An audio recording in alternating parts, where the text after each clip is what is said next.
Okay, so right now I am potting up all of my soil blocks. So I started with these. So these are the smaller soil blocks, and these all have like a little indent that gives you a space to put the seeds. And I put those all in this tray where this was actually holding our fish. So I put multiple small soil blocks in here, and then I put seeds in here. I've already transplanted the eucalyptus that I had planted before, but this is carnations. So these are a little bit earlier than I would traditionally be starting these seeds, but I just wanted to try it out because I've never done soil blocking.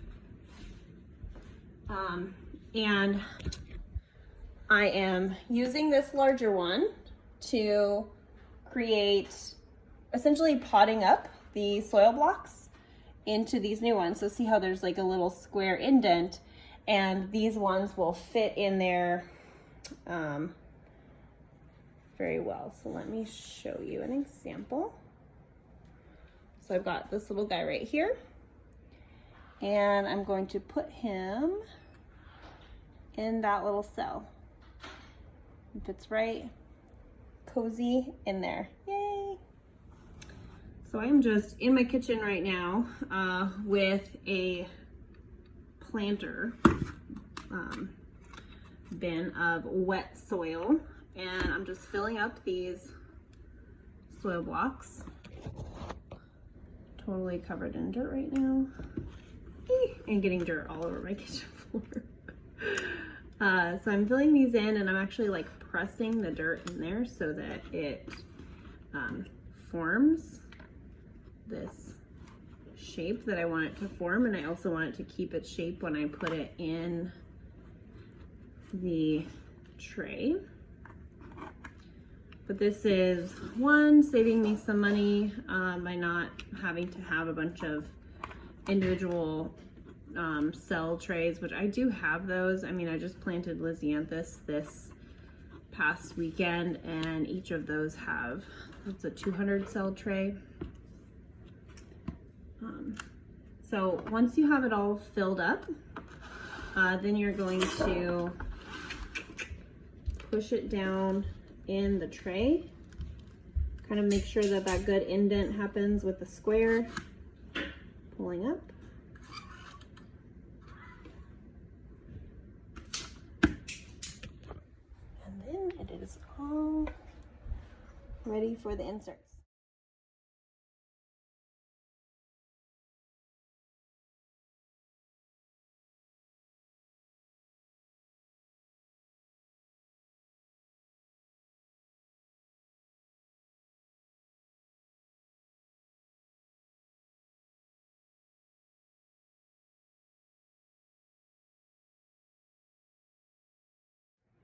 Hey, so I just finished getting all of my soil blocks done, all the larger soil blocks. So this whole tray is full of the large soil blocks, and I still have all of these carnations that I need to transplant. So each one of these have their own small soil blocks, so I'm just going to be placing them all in here.